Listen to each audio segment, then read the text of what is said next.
Welcome to Mental Architectures. Today I have with me Elena Sabelnikova. Did I say it right? Yes, you did. Hi, everybody. Great. And Elena, you are a psychologist and a mind coach. Thank you for that. Yes, I am. Great. And I got it right this time. you did. We've practiced it for a few bits before. Yeah, we kind of practice when we're recording before we go live, quote unquote. But before I introduce you, actually, maybe you should introduce yourself. You will do a much better job than I would. All right, let's try. So yes, I'm a psychologist. I am a mind coach. I've spent quite a few years traveling around the world and working with different people in different countries, which gave me quite a few different views on people's psychology and how they deal with everyday things. And I hope I can be useful for you today in understanding of the topic we're going to discuss. If I remember correctly, Satiri, this is about motivation today, isn't it? Yes, I have a few questions for you about what motivation is, what it isn't, how to get it, how not to get it, and in general, the purpose of this is to get a better understanding and hopefully to find a way to motivate ourselves for whatever we want to achieve. Great, that's a very good questions. Of course, there are so many of them, we won't be able to fit it in one program, which is quite exciting. So you mean we have to do this again? Yeah, I'm Oh, sorry, no. but yeah, I'm guilty in giving too many details, but I believe the details do matter, and that's when we forget what exactly we're talking about. So, for example, motivation. That's the topic that's been very much overused over the recent years by so-called motivational speakers, how we like them to see. And let's first get back to the roots of the word. What does the motivation mean? What is it for you? For most of the people, when you say motivation, it usually means it's a feeling that makes you do something, that helps you to start, continue, and finish a certain process towards a certain goal. Now, we are giving many tools to do so, but we do forget that the underlying line of motivation is not about the tools, it's all about their inner feeling, I guess I'll put it this way. You tell me, Satiri, how do you motivate yourself to get up in the morning? What is it that gets you up in the morning? That's a very good question. I would say a sense of purpose Hmm. gets me up in the morning.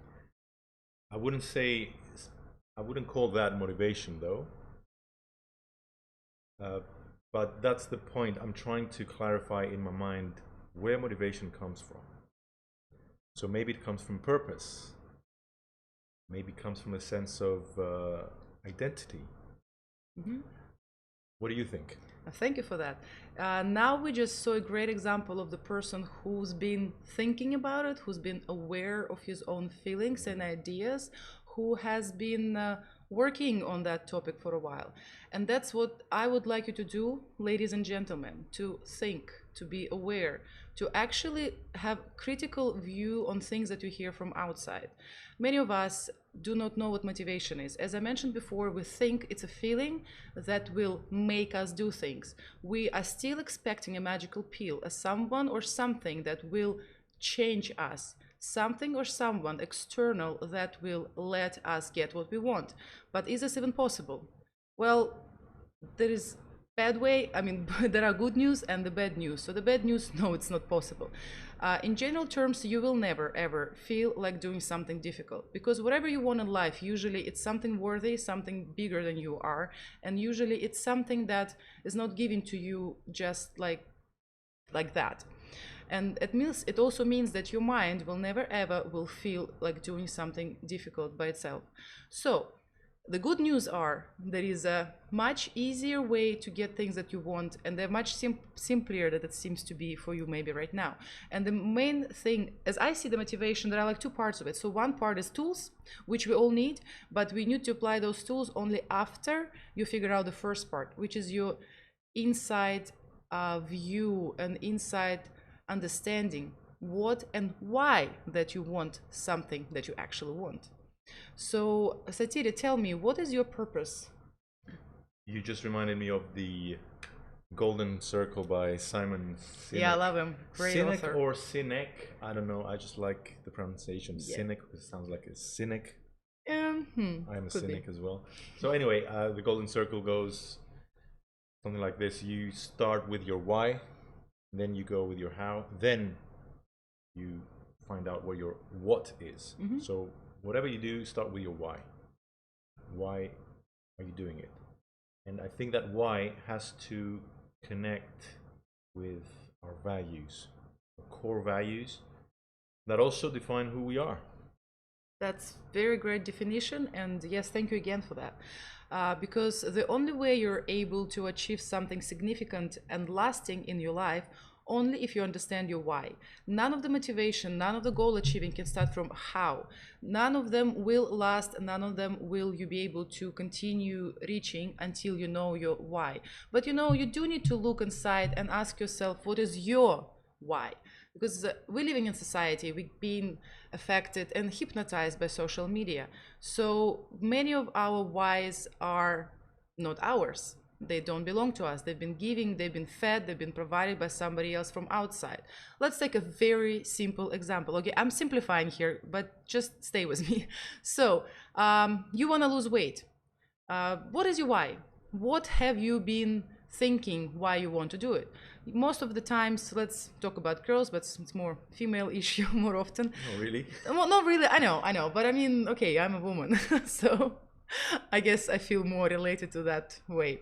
So why do we want to lose weight? What is it? To fit in the jeans size 8, to look like you looked in grade, I don't know, 10, to be attractive, to look good, to be liked by other men. But is this really true? Is that your real motivation for losing weight? Is that something that will keep, and is it something that actually really helped you to reach your goals? Did you actually stay with it when you went on a strict diet or intense exercise regime? How long you were able to stay with it? Most of the people, as we know and as researchers and scientists tell us, 90% of the people pretty much drop out after a couple of weeks. That's exactly what it means when we think of motivation, because when we decide to do something new, and when we don't know our real why, when we just are moved by external reasons provided to us by society, we actually get this feeling. We get excited, we get all, fired up by the quotes and inspirational leaders and influencers, so-called, that we see them on Instagram or Facebook or whatever social media you use. Yes, we do get that feeling that helps us to say no to the cheesecake, to wake up in the morning, go for a run, but it's a feeling, and feelings, they have a tendency to disappear, to change with time. And approximate time for the feeling like motivation that we think is a motivation, it's about 1 to 2 weeks. Depends how many quotes you've been reading in the last few weeks while you were doing that. So the feeling is gone, and we think, wow, there is no more motivation. I don't actually want to do it anymore, and I don't have a willpower. Of course, you don't have it because you never found it. You never actually connected your reasons to your real why. For example, I haven't been personally to the gym ever before until the birth of my first child. So we're talking about 25, 28. I wasn't a gym person at all. I actually am a pianist as well. I've spent all my life until that age seated. So I was a psychologist, I was a pianist. So imagine I was sitting on my ass a lot. And then something happened. Okay, you have a child, your body changes, your health changes, and all of a sudden, as Satiri can also prove, we've known each other for a little while now, I am a gym junkie in a good way. I really do respect and like and adore and admire all the types of physical exercise, activities, healthy eating, healthy diet, healthy lifestyle. Even though before my 28s, I wasn't even aware of that such thing existed. And I'm not doing it to look good. I'm not doing it to be liked by someone. I'm not doing it because the fancy magazines show me that that dress will look good on me only if I'm a size 8. I'm doing it because it feels good, because it feels right, because it's great for me. My body now and my health now is in much better shape than I ever was when I was in my 20s. And those are my reasons. There is some very personal ones as well. Please don't make me share it with you today, maybe next time. But yes, my value here is very much involved in my why and in my motivation. For me, exercise and healthy lifestyle is not a chore anymore, it's a part of my day. I don't think if I want to go exercise, I just get up and do it. Like, I don't think if I need to brush my teeth in the morning, I just get up and do it. Brushing my teeth is a part of my hygiene, taking care of my body. Exercising is a part of my physical hygiene, taking care of my body, is the part of my value system. That's what I will do, I will always do, and I was doing for a past decade. So that's one of the very important things you need to understand. You do need to find your why. First, why comes, and then everything else arrives with it. What do you think, Satiri? What's your main structure value, and how does it represent in your life at the moment? That is a good question. I'm a bit too complicated, but let me just clarify to see if I understood correctly what you're saying. From what you're saying, I understand that your values, sorry, your why needs to be strong enough. Absolutely. Right? So you might have a why, but if it's a bit shallow, for example, I need to fit in that box. My old yeah. jeans, for example, and I need to work out. That's not a strong enough why. It doesn't have much meaning to you. Yeah. So your why needs to be meaningful as it relates to your values. Yeah. If you want it to be sustainable and long term. Otherwise, Absolutely you just true. go for how many weeks was it? 1 to 2 weeks, depending on average. average. Right. Yes, 1 to 2 Studies weeks. say Yeah. that. Yes, Okay. absolutely. All right. And we can see that in our everyday life, so it's kind of a, a thing. We go on a diet for a week or two, and then all of a sudden we change that decision, being tempted by a party, by friends gathering, or just feel down, depressed in front of TV, and deciding to have a binge, like many people do. But again, it's a different conversation. Our addictions is a different topic, but they also, by the way, connected to values. Values actually rule our life, no matter what topic we will be talking about.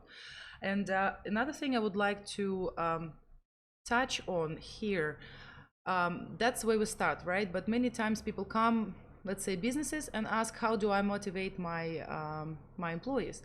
And most of the motivational systems that businesses use is bonuses. It's financial, maybe some shares of the company, maybe some yearly bonuses, sales bonuses, whatever they are.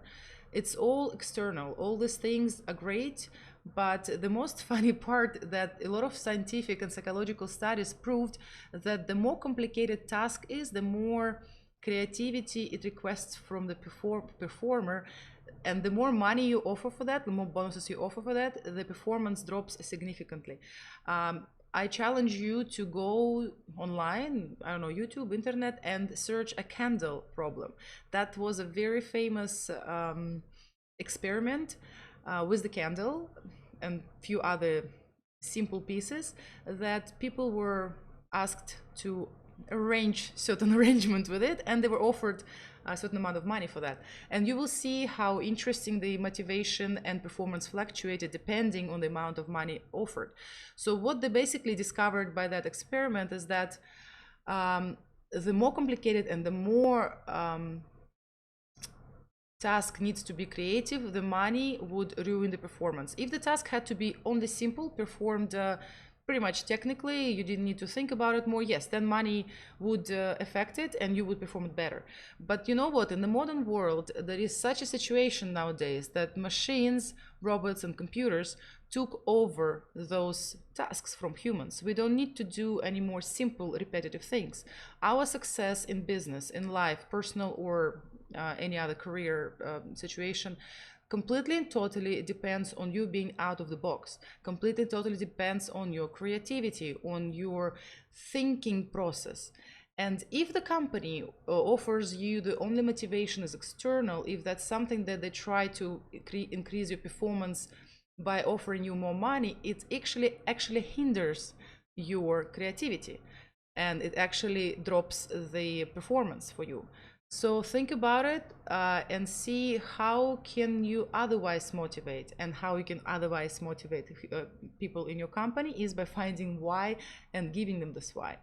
As well as another thing that's very important, people need to feel independent and able to perform on their own. I think a good example of the company like that is Google, where they don't have a schedule for employees. They don't come to the office 8 to 5 or whatever, 9 to 7.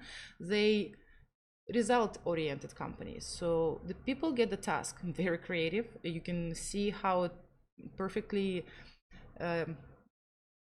showed itself in real life. Google company gets very good results from the employees. They come to the office whenever they want. They can work from home, they can work from office, they can do autonomically their tasks, and the results are very high from them. They speak for themselves, I guess. Yeah, well, I guess it's so. one of the biggest companies, if not the biggest this quarter. I'm not sure. Yeah. But so what you're saying is that Google may have tapped into this. Oh yeah, totally. As They a use it. resource. Yeah, they're using this motivational system, as we mentioned before. So the reason why they're giving the humans, The human capital. yeah, they're giving the human capital the reason why, based on the values of the company, and those values of the company, they do touch upon the values of their employees, because they don't need to perform technical stuff anymore. Everything for them is done by computers. So then all they need to do is to align the values of the company with the values of the employee, give them the ability to be independent as they are. They're not, rigidly controlled. They're not being stand over and, being told what to do every hour of the day or even every day of the week. They're given a task. And more than that, they even have a day when they, actually, I'm not sure how often that happens. In some company, they would do it once a month. Some companies, they do it once a week. They just basically tell the engineers to do whatever they want, to work on whatever project they want. It can be completely unconnected, disconnected from the work they're doing. And then to perform, but they get only 24 hours for that. And then they perform their task, their project, their idea to the team. And then they get brainstorming and ideas from different sites, and then they come up with amazing, very creative things. That's one of the values that you can tap into mastery. That's another thing that motivates people. People want to be independent and create their own way, and they want to master what they do. We're all motivated to be better in what we're doing every single day. So the mastery of the skill, the mastery of the performance that we do every single day, that's something that will drive our behavior and will create lasting change and lasting results, exactly what you're looking for. And as we said, the purpose, the third and very important point that we need to remember while motivating yourself or your employees, you need to have a purpose. So why you're doing it, what for you're doing it, and how does it relate to the world around you? Because at the end of the day, we are creatures that are very social, and to be able to give and share our knowledge with others is something that drives us forward every single day. Just think of it. When did you feel the most, how would you say it? When did you feel the most in, I forgot this word, in the state, when you go into the state of mind when nothing else is bothering you and you're like in the stream, Into the zone. Into the zone. There is Right. another word for it. So when do you feel the most happiest in the way into the zone? There is a specific word for this in Russian. In English I can't come up with it right now. Describe it to me. It's this feeling when you're performing some task, you go into that zone when you're completely and totally focused and absorbed with what you're doing. You're like in a stream of light that pulls you forward. You don't have to push yourself maybe No, okay, in a state maybe it will come to me later. It's a state of, I guess it's, you're in a zone. It's a state of being of your mind and your spirit when you don't have to push yourself to do anything anymore. You just in that stream of light and emotion and attention and focus, where things come to you naturally. You feel like it's almost not even you, like it comes to you just like, I don't know, from somewhere. Right, so you reach that level of mastery that things come by themselves. You don't need to think about them. Yes, but it's a combination of factors, But yeah, but all this sounds to me like you're self-actualized. Absolutely. So imagine, so what happens to you in that situation? You're totally and completely aligned with your values. You know what you're doing is meaningful. It's not meaningful just to you alone, it's meaningful for many other people around you, and probably you're bringing some kind of huge value to this world. It's ecological, let's say, it's in a smart terms. Then it's also you performing a task that you're good at, and by doing it you're getting better and better, so you're getting your mastery satisfied. And then of course you're quite autonomous. To being able to be independent and to regulate your own activity, that's a big one for humans. So you satisfying all of this all together, and that's the core of motivation per se. That's what many scientists and some psychologists believe, and that's exactly what was very successful in many companies like Google. This is what they did to be able to help themselves and their employees, and that's how it works. The second part that probably most of us align with when we hear the word motivation is a toolbox. There are a lot of tools for your mind and for your body to be able to go through that process. Because even if you have all of these things aligned, it's still sometimes, actually quite often, to get up every day out of your bed and keep doing things that will be satisfactory and will bring you gratification later on in life. Usually they don't bring you satisfaction right away. Losing weight doesn't happen overnight, doesn't happen over a week or over months. And well, you can chop off your leg. That will definitely help you to lose some weight. But we're talking about reasonable weight loss right now. So most of those things, they come after in life, later in life, within certain time. And we do like immediate gratification. So those tools and instruments that many of motivational speakers provide us, they just help you to stay focused and to reach that level of motivation and to be able to tap into your inner purpose and mastery and autonomical functioning on your own. So what do you think about that? Does it sound like something that you apply in your life? Now that you explain it and break it down this much, I find it easier to relate to it, and it's easier for me to answer the question that you gave me earlier, and I couldn't really. I know you just brushed it off. I just brushed it off. I evaded the question. Like yeah, he does that sometimes. Yeah, I should have been a lawyer, but yeah, if something is meaningful enough and it is aligned with your values, I think it's easier to motivate yourself with doing something that gives you that satisfaction of validating the self-image that you've chosen for yourself. And that self-image is how you view yourself as you are aligned to those values. Don't know if I'm on the right. Well, you're you're doing very good. Okay, so I would say meaningfulness, purposefulness, values, identity, self-image. All these things, if you have them very clear in your mind, then I think you can be motivated to do anything. And that's exactly right. First, find the base. You cannot build a 5-story house or even 2-story house without a foundation. So those things we're talking about today are the foundation. Everything else is just the levels that you build up to help yourself be more effective, more productive, more efficient, because yes, there are easier ways and harder ways to achieve that, we all know that, but no foundation, no house. This is just how it is. You can't get around it.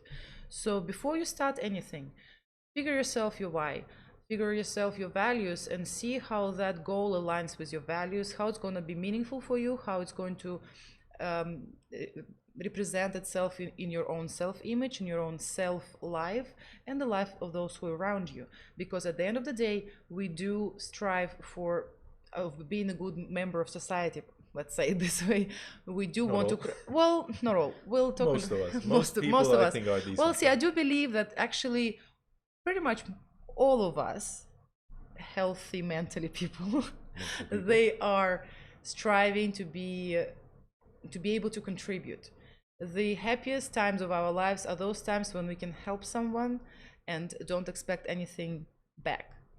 Those are the times, those are the feelings that make our days on a different, take our days on a different level, take it on a quality different level. It's different feeling. Okay, with contribution things we can talk about later. It's one of our needs, main needs of the structure in our needs. You probably all heard about Maslow pyramid of needs, where we have basic needs like eat, food, sex, safety, love, connection, and then you get self-actualization. You can add there this contribution need as well. So you cannot get to the higher level without satisfying the basic ones. Okay, but that's a conversation for the different podcasts probably. But what I'm saying, you can get there where you want to be by being able to contribute as well. That's I guess the main point I wanted to get through to you today. Contribution, you mean altruism, helping others, or contribution contributing to like society? you have your knowledge, like look, you have your knowledge, you have your skills, you have your abilities to understand, create, produce something in your life. You don't want it for yourself only.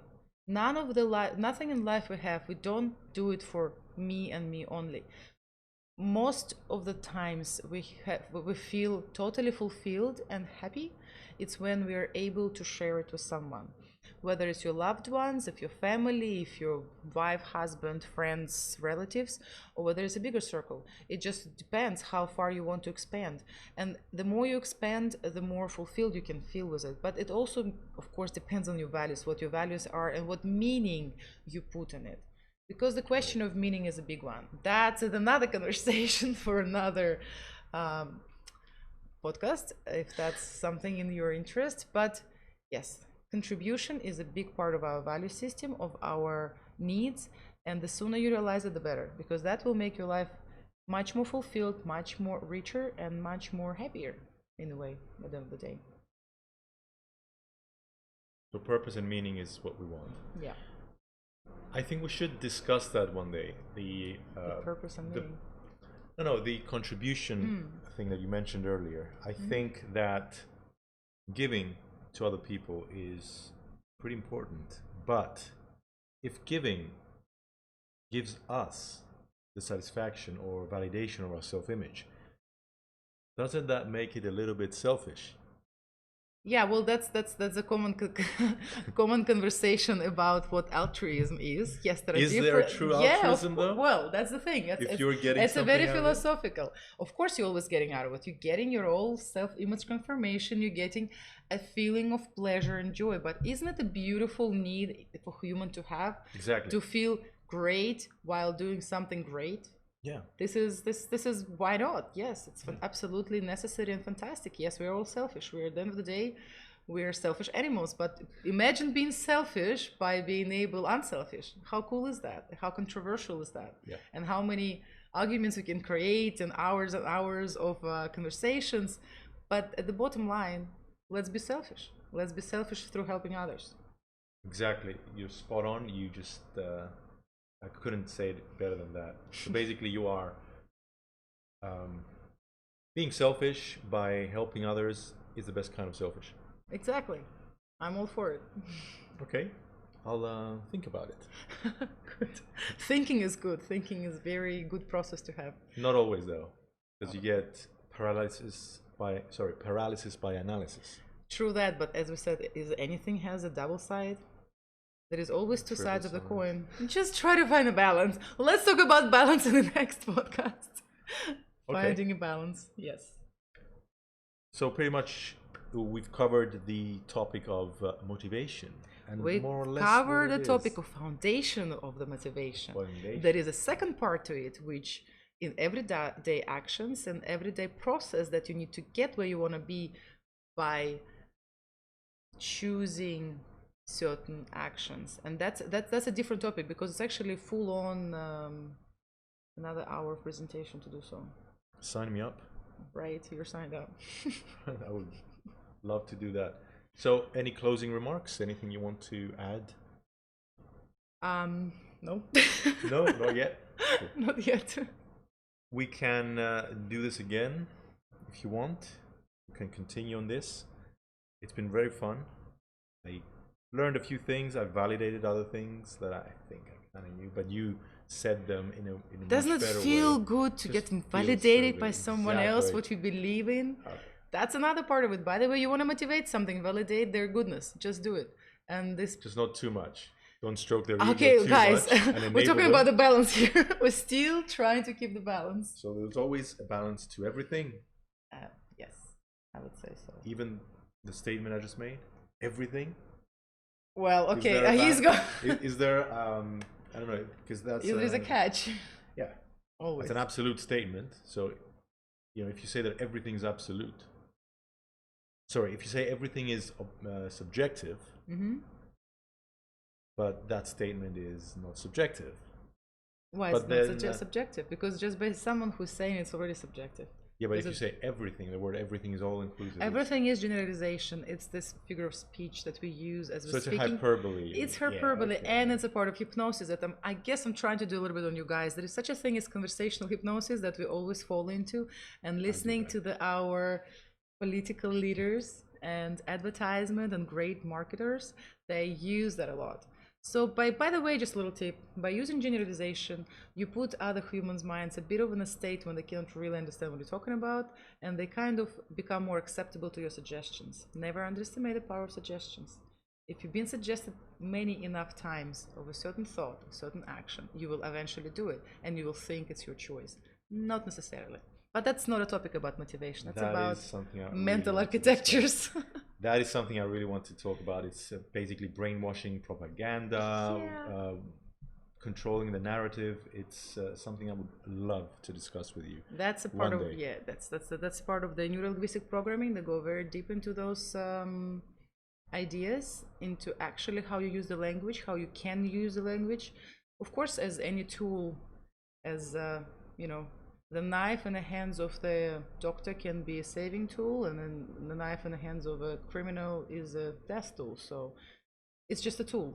How you use it, you get the results. And yes, the language can be used in very powerful ways to get things that you want from yourself, by the way.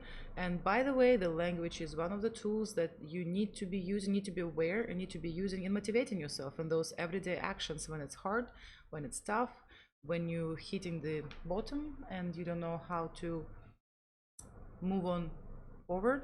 The language is one of the tools that will get you out of there. So stay tuned. We'll talk about it sometime soon. Thank you very much, Elena Sabelnikova. You're welcome, Satiri. Thank you very much. I won't attempt to pronounce your last name, but yes, thank That's you. all right. I'm still working on it. Don't worry about it. Figure it out. Still trying to work on pronouncing my name right. All right. So thank you everyone for listening. Thank you guys. It was very nice being with you today. And we'll catch you next time.